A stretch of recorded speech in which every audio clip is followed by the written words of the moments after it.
No one plans for suffering. Yet sooner or later it barges in the form of loss, illness, failure, or betrayal. When it does, the question is almost impossible to avoid. Will this break me completely, or can it somehow become something else? Daniel was a 28-year-old chef in Vancouver.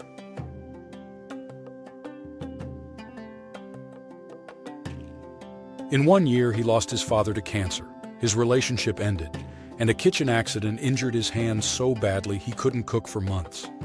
It felt, he told a friend, like life had stripped away every part of me worth keeping.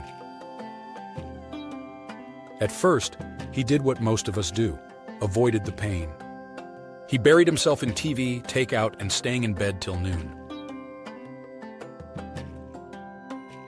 But the emptiness didn't leave.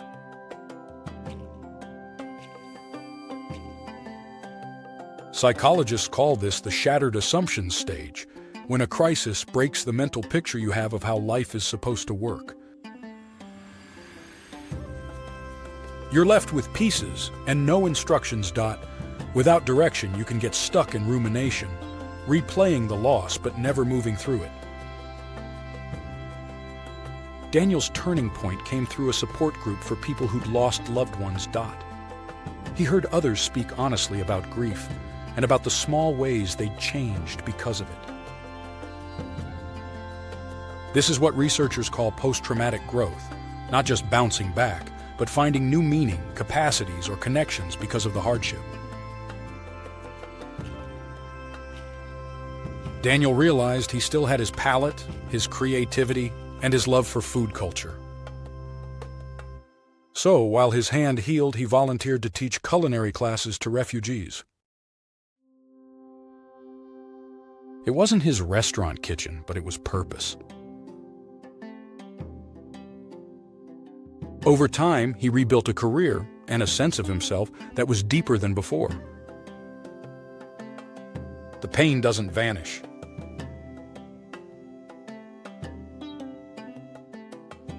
But the growth comes when you 1. Acknowledge the loss without rushing past it.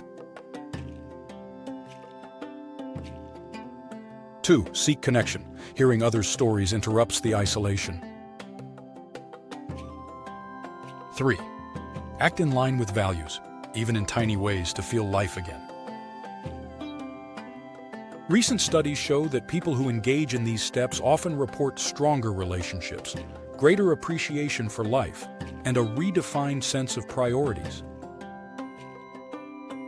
Suffering will change you. There's no escaping that. The power lies in deciding how.